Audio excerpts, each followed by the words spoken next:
Bubbly Steve is available for pre-order at shopclownfish.com. That's shopclownfish.com. You've got less than a month to pre-order this 15-inch plushie. Check them out.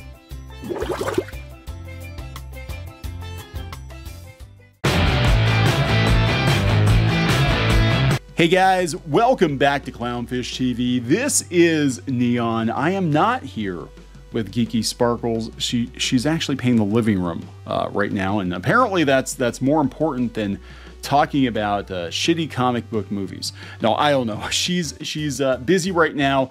Didn't care about this one. I'm gonna talk about it. I have a couple videos where she's not gonna be in them. She will be back later, though. I'm sure we're gonna talk about Suicide Squad, or The Suicide Squad, because that's the thing we're doing now. We used to have Alien and Aliens, and now we're just gonna put "the" at the beginning of it for a sequel. Anyway, we're gonna talk about the Suicide Squad, critically praised and bombing at the box office. It's not good any way you slice it, although people are already trying to make excuses for it, saying it did great on HBO Max and all of that jazz. So we're gonna talk about it. Before we get into it any further, please subscribe for more pop culture news, views, and rants, guys. We're over 229,000 subs. Thank you for the support. It's greatly appreciated, guys, especially over the last couple months. I mean, kind of a rocky couple of months here at Clownfish TV, so we definitely appreciate the support. And yeah, I'm gonna talk about this. Disclaimer, I haven't watched the movie yet. I wanted to make time to see it this weekend, and I didn't have time, and I didn't care enough to make time to see it. It looks kind of like The Mystery Men to me, but I don't know. It's got Peter Capaldi in it, and I like Peter Capaldi quite a bit, so I might check it out eventually. But let's talk about the box office performance of it, because this might tell us something about the overall state of Hollywood right now that maybe people are checking out. Maybe they're getting tired of comic book movies. I don't know.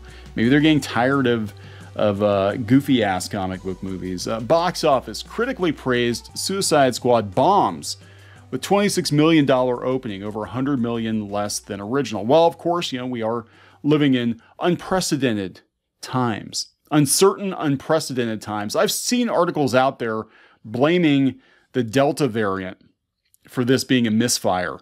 Have you seen the crowds in Florida at Disney World? And Florida's ground zero right now for the Delta variant, apparently.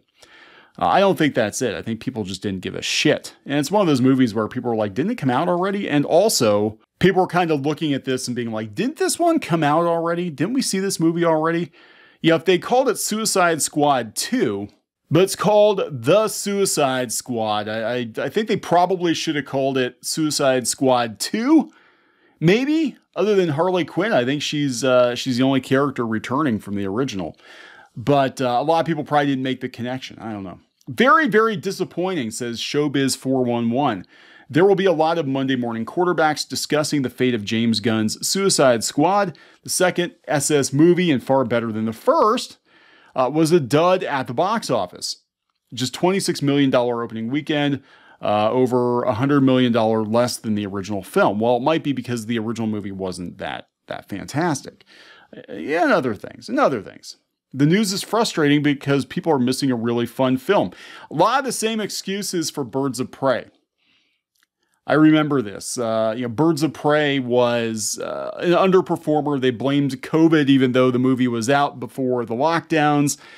They said a lot of people just didn't go see it, and they missed out on a really good time. For a really good time called Harley. Yeah, they did. And this is the second movie featuring Margot Robbie as Harley Quinn that massively underperformed.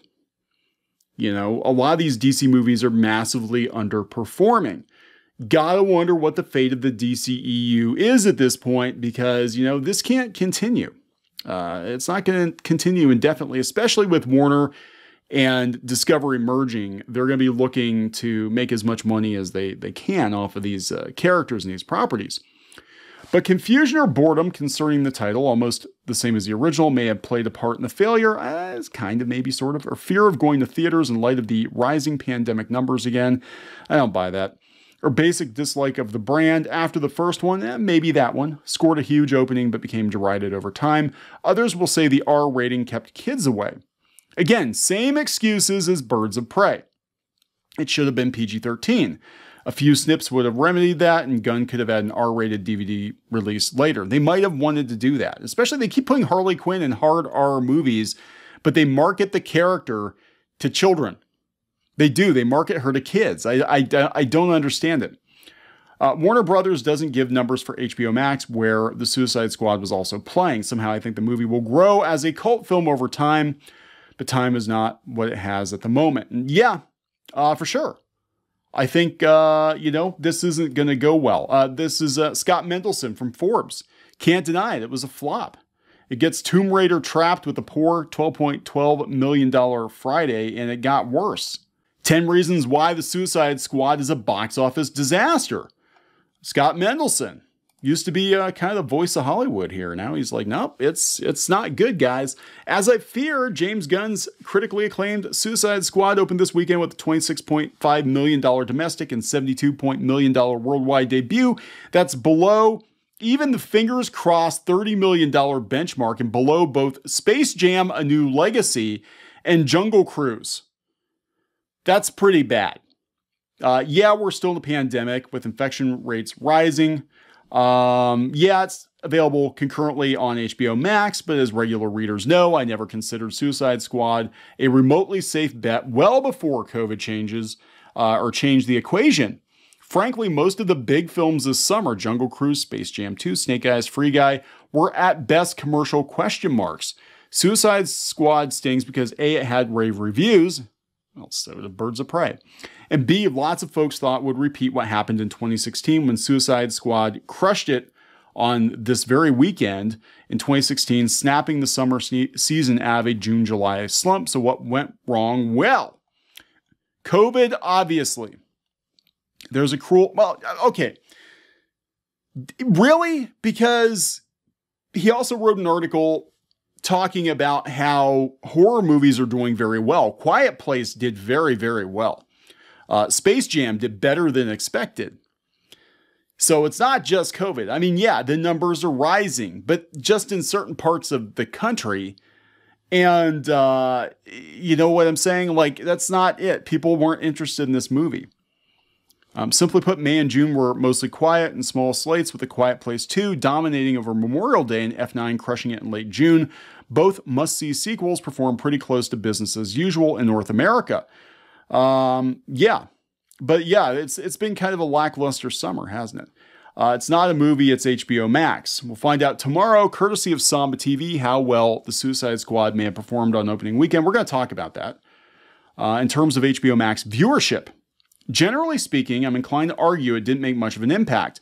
Most big HBO Max Warner Brothers theatricals pulled anywhere from 700,000 in the heights to 3.8 million Mortal Kombat households alongside their theatrical opening weekend. However, I've heard and read plenty of anecdotal evidence of folks who were intending to see the DC film sequel in theaters but decided at the last minute to watch it on HBO Max. Doesn't mean it'll score bigger than normal HBO Max viewership. We're going to talk about that, because not as many people have HBO Max as have Netflix and Disney+. Is it a sequel, a reboot, a spin-off, or something else? Yeah. Yeah, that was very confusing. I don't know why James Gunn and friends worked so hard to spin the notion that Suicide Squad was something other than a direct sequel to the original movie. Yeah, the 2016 release wasn't terribly beloved, but general audiences were less vitriolic than critics and fans. Fans in quotes. Fans in quotes. Merely adding "the" to the title and then arguing that it was, well, something other than a direct sequel did little more than annoy those who pay attention to this stuff while confusing everyone else. The film acknowledges the continuity of the previous film, features several returning characters played by returning actors, including Harley Quinn and Amanda Waller, and has characters who met in the previous films acknowledge each other accordingly. Back in my day, this is what we called a sequel, like Wonder Woman 84. Audiences didn't like or didn't care about Suicide Squad. It's a good old Tomb Raider trap. Step 1, you make a movie that everyone wants to see and craft a marketing campaign. Step 2, the movie gets miserable reviews and indifferent audience reaction, but it opens so high and legs out just enough that it's a huge hit anyway. Step 3, since that first film made money, you assume that a new franchise is born and make another one. Step 4, you acknowledge the mistakes were made and craft a superior picture. Step 5, you earn better reviews, but still open with a far lower than hoped opening weekend. Yeah, I think that's true. I think that a lot of people just didn't check it out because some people are just pissed off at DC in general. You know, it's not helping. The Zack Snyder situation is definitely not helping. You know, there's talk that there's been review bombing and all this other crap, which I don't really. I mean, I think people do go leave negative reviews, but every movie that gets some pushback because people genuinely don't like it doesn't mean it's been review bombed. 5 years is too long between installments. No, not really. Harley Quinn is not that popular in the real world. Ouch. Number 6, Margot Robbie has absolutely made the character of Harley Quinn, Dr. Harleen Quinzel, her own in a turn that had the benefit of being first. But whatever pull she had as Harley came and went with Suicide Squad. To be fair, Harley is a supporting character this time out, and having her do things on the fringes to the movie's benefit. Kathy Yan's terrific Birds of Prey earned just $82 million domestic and $203 million worldwide on an $82 million budget before COVID. And seeing Margot Robbie as Harley for the third time offered as much of a boost to the Suicide Squad as did Gal Gadot playing Wonder Woman for the third time in the theatrical cut of Justice League. We're tired of Margot Robbie. Did he just say that? $185 million is an absurd amount to spend on an R-rated movie. Well, wait a second. So now we're really bringing up some poor examples. Now we're going to bring up Terminator Dark Fate, which failed not because they spent a lot of money on it, but failed because, you know, they effed up the franchise. And the marketing was like, woman power. We don't want the men's. Idris Elba is not a bankable movie star. Oh my God. Stop making sequels to Will Smith movies without Will Smith. I will agree with this one. Men in Black International was just an effing stupid movie. It never should have been made. It was a dumb movie. Suicide Squad had nothing to offer other than the brand. Yeah, I think DC's really got to think long and hard about what they're going to do going forward. Because this ain't working. Doesn't matter if you got John Cena in it. Doesn't matter if you got Idris Elba in it. Doesn't matter if you got Harley Quinn in it. Nobody gives a shit. The Suicide Squad was the second most watched film that's debuted on HBO Max, according to Uproxx. According to Uproxx, it came allegedly outperformed Wonder Woman 84, Godzilla vs. Kong, The Conjuring, and Space Jam. The first one is Mortal Kombat. Hell, what? I still haven't seen the new Mortal Kombat. Apparently Mortal Kombat is the most viewed, most watched movie on HBO Max, and Suicide Squad supposedly outperformed Wonder Woman 84, Godzilla vs. Kong, Space Jam. This is interesting. Uproxx is very doubtful of this. Mind you, this is HBO Max claiming this. They didn't offer any numbers, and there's no way of independently verifying their allegations.